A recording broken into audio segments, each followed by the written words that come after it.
नमस्कार. आमच्या या खाशेल्या कार्यावळीत तुमचं सगळ्यांत येवकार. आज आमचे बरोबर असतात गोवा मिनरल वॉर एक्सपोर्टर्स असोसिएशनाचे चेअरमॅन आणि एक जाणी काल सरकाराक पत्र बरोवन आयर्न ओर परमनंट फंडातले 30% तरी वापरचे म्हणून विनवणी केली. जाका लागून आज गोंया कडेन पयसो आसा कोरोना व्हायरस फाईट करपा खातीर. Amber Timlo sir, welcome to the show. So first of all, how did this idea come up to, because we know the government was struggling to make the ends meet, and at that exact point of time, you suggested that this fund can be used to fight coronavirus. Well, Pramod, we have to go back to when the fund was initiated by the Supreme Court and then by the state government, along with the CEC, all the way back in 2014. And the idea was to make a provision for events that are unexpected in the future. And by making that provision, this Goa Iron Ore Fund became the template for the basis on which, when the Prime Minister introduced his new act in 2015, he introduced the concept called District Mineral Fund, because the idea of making a provision for an event that you have not necessarily planned for is a good idea. So it was our industry that brought that to the forefront back in 2014. And once mining recommenced in 2015, Goa, unlike any other state in India, started getting more than 2 times the provision as compared to any other state, because we had not just the Goa Iron Ore Fund, we had the District Mineral Fund. So if you can imagine, from 2015 to now, of the last 5 years, we have only been permitted to work for 2.5 years. In those 2.5 years, these two funds have made provisions by the sales of mining companies in excess of 500 to 600 crores. Now, those monies have been deposited in special purpose vehicle funds with the state government, with the state government having jurisdiction to utilize those funds for aspects related to health, aspects related to employment, aspects related to alternative jobs, aspects related to building of infrastructure, all within the areas in which mining has operated. So it's a unique situation that an industry has actually made provisions not just in balance sheets, but in physical inwarding and submission of monies, which today are lying with the government of Goa. So the industry itself wrote to the government to say, please note that you have this amount of capital available, and an event of this cataclysmic nature, which is this pandemic, in our opinion, fully needs to be looked at as a holistic impact for the future generations of Goa, and therefore, in its interpretation, would attract these funds to be able to be utilized. So it was our responsibility to inform the government to see the best way, legally and technically and operatively, that they can access these funds. And because the funds are there and they should be appropriately utilized. Why 30%? Your letter also says that as much as government has allowed for, is it because government has allowed 30% for DMF? You are applying the same criteria here? Well, it was in our letter, we have not specified any percentage. We have said that you should consider the utilization of the funds deposited by the mining companies for fighting this global issue. Now the question is, what you're posing to me is 30%. The reason I had only orally recommended that is because, if you see, the Union of India was very quick to move and said that each state should be able to access 30% of the District Mineral Fund. And the District Mineral Fund, if you look at it, has the exact same mandate as the Goa Iron Ore Fund. So Goa has the luxury of having two funds, which no other state has. So my logic to the state government was, if the union is allowing you to touch 30% of their fund, you should at least touch 30% of your own fund to tackle the issue in Goa. Now, how would you like government to utilize this money? We are fighting coronavirus is a big template. Anything specific or any specific areas that the industry would like utilization? I would say the industry's job has always been sustainability, and that is the reason under which such funds are there now in hard currency. Our job is to run mineral resource companies and provide like we have provided thus far. Our job is not to enter into the politics of distribution. However, because it is political at the end of the day, no one's ever, not everybody's going to be happy with which and the manner in which how resources get allocated, funds get allocated. My only hope, and I'm sure it'll happen with this government, is a level of transparency on the utilization of these funds, a heads up on what these funds will be utilized for, and that would be the best thing. Of course, the GMOEA, the Mineral Foundation, GMA would be happy to allocate professionals to facilitate the government to ensure the transparency of utilization, but the government by itself, by mandate, is requisite to be transparent. No, it's an irony that the industry stopped in 2012, then it started, it stopped again, and we are still struggling to start it again. And in these times, these funds have practically becoming the lifesaver because the government was seriously trying to make the ends meet, they were struggling to get the funds. In these times, this is a big lifeline that has been provided to the government.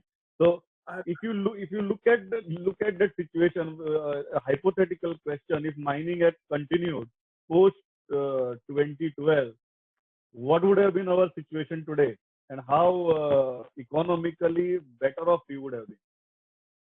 Yeah, well, Pramod, your question is, I definitely agree with everything you're saying, but right now I can't, talking retrospective is always easy for us.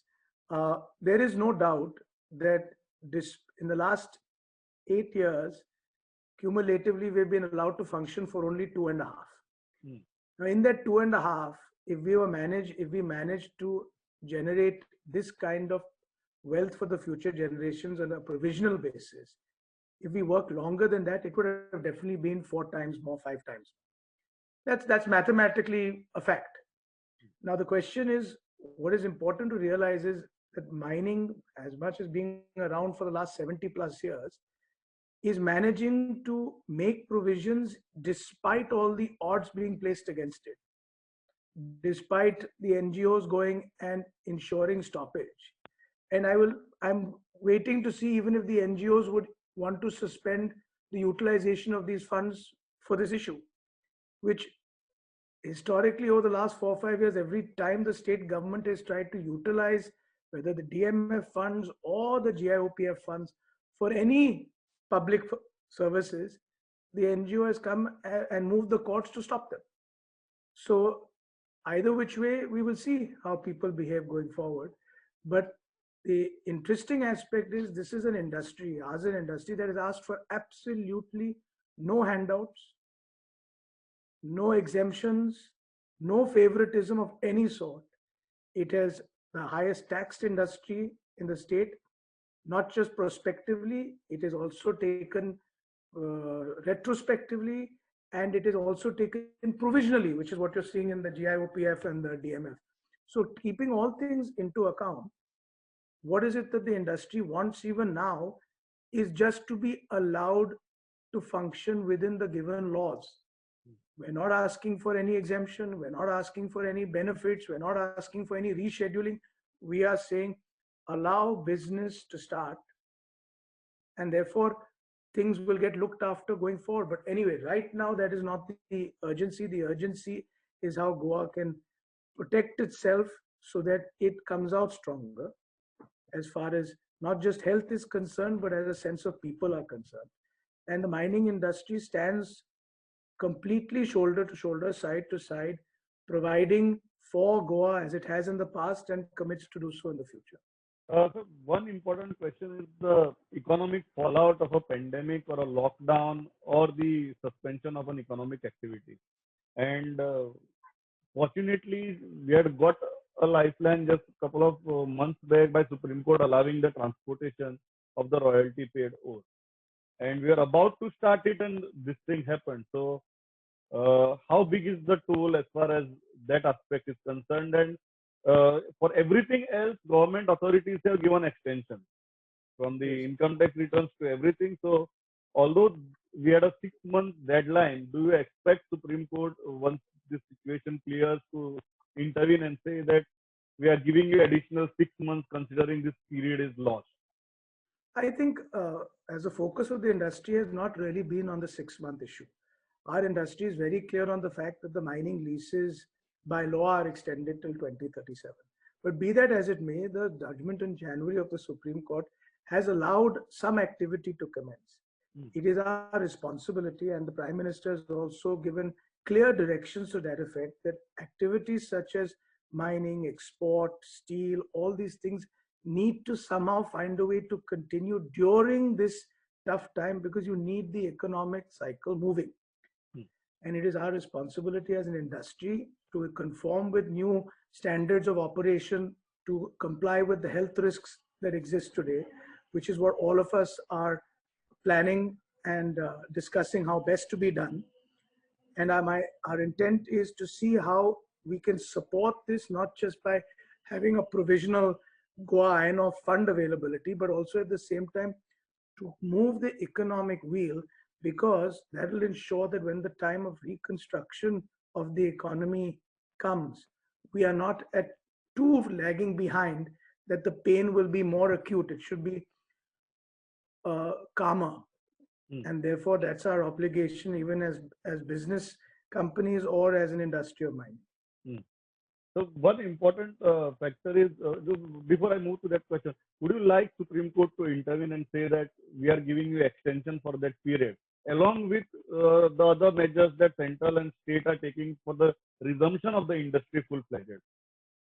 Promote, frankly, right now, considering the situation that the world and Goa is in right now, it is not the appropriate time for us to precipitate any of that before the Supreme Court. Our objective right now is to see that our fellow person, our fellow Indian, our fellow Goan receives as much coordinated support from all of us, as not just industry people, but as human beings. And that's imperative now. Reasonability, rationality at a later date, the law will educate in the right way, and we're confident of that. And therefore, the priority today is to ensure that we're all together, healthy and safe, as opposed to a legal interpretation of where the mining laws will take us. So one important question that even people here are discussing is regarding two of the biggest export markets for Goan iron ore, and the international situation regarding that, China and Japan. How do you look at that scenario, maybe post this pandemic stage, or even now? We're following the world right now. There's not a single corner of this earth that's not impacted by this event. And China, being the first location that was was the epicenter, is consistently making efforts to recover, and are facilitating commerce, facilitating trade. And therefore, I'm sure that India will also, step by step, while addressing the health hazard of COVID, will also find ways to work within these new global frameworks. And trade there is trade today, albeit it be at a substantially lower level because of the pandemic. But constructively, China will continue to be a trade partner, not just for our industry out of Goa, but for India on a whole. So another very, very important point is regarding the impact of such kind of a stoppage on the economy, and how to recover and rebuild. What are your thoughts on that? To put it this way, if I'm only going to speak with regard to the Goan iron ore industry, we have seen, and we are, as compared to most other people in Goa, quite seasoned in our being told to stop or not being disallowed not to work. So we are, I would say that we got a crash course in it before everybody else has just now. And not that I'm saying that's an achievement or something, but I think the impact now is going to be 100 times worse than just the mining shutdown. And therefore, it is that much more important for all industries, all bureaucrats, all ministers, and every citizen to get together and say, we need to be the architects of probably the largest economic reconstruction build-up of the Goan economy in history. And the only way to do that is to put our biases aside and to put other things aside and work towards that. So that's going to be my focus individually, my company's focus, as well as the industries on a whole. You operate in other parts of India also. So how do you look at as far as the impact is concerned on the mineral and steel industry? It is worse than a doomsday situation. But again, what I am seeing at every location is the resilience of the Indian person and the desire that we will come out of this stronger. And with the leadership that's coming out of Delhi also, we are motivated to the extent that we have a prime minister that is saying we shall overcome all of this. So we have no other obligation than to treat this as a war of a different type in nature. And it is not just our chosen responsibility, it's our essential of national duty that we have to work for the reconstruction of the future. So are you happy with the response of the Union of India? The way Union of India, compared to the rest of the world, compared to even the European countries, the way Union of India has responded to this situation, both on the health front and on the economy front? Pramod, this is a question that presidents and prime ministers of countries can't answer.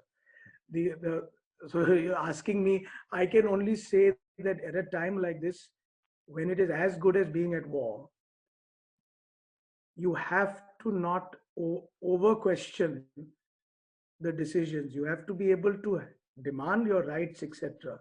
But right now, there's a person in charge, and this is a war. So we have to give our best to ensure that we come out of this as unscathed as possible. But any decision taken by anybody is not going to ever get a unanimous thumbs up. There will always be dissidents, there will always be opinions, that's no doubt about it. But let me tell you, nobody really wanted to be in a situation like this. But fact is, the situation is here, and the people in charge have to stand up and take decisions. They're not going to be liked all the time, but that's the way democracy functions. We're all entitled to an opinion. At the end of the day, at a time like this, we have to step up and say, what can we do to improve the situation? So last question, you have seen how Goa government has also responded to this. You have been keenly watching it also. So how do you feel the response of Goa government has been?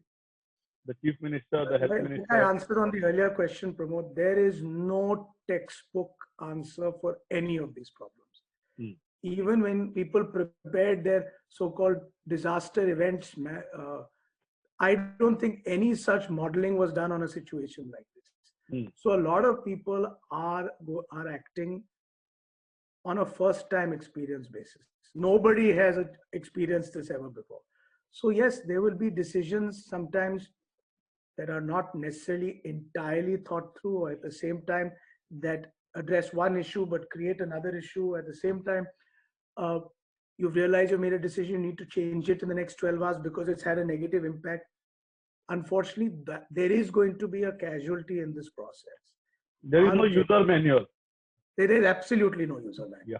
I mean, if there was a user manual, then my question will be that means we were really expecting an event like this if there was a user manual. So therefore, we have to have that. I know it's hard to say because we're seeing some very disturbing events, whether it's the exodus out of Delhi and Greater Delhi back to the villages, and we're seeing this, and it's nothing but a world disaster. But the question is, at a time like this, it requires us to be that much more human, but at the same time that much more regimented to ensure that we can all step up to help everyone through this crisis. Allocation of blame we can talk about later. Or allocations, you could have done it better, it could have been done in this particular way. I agree. But at a time like this, every minute counts. So we can allocate the complaint minutes for a later date. The last question, when we are all talking about a world recession because of this, you feel that it's going to be a cyclical kind of an event, or it's going to be a more sustained I kind of think an I event. think they will invent a new word. The word recession is out. The word depression is out. This is an event where people are suspended from living. Hmm. That's something we have never seen.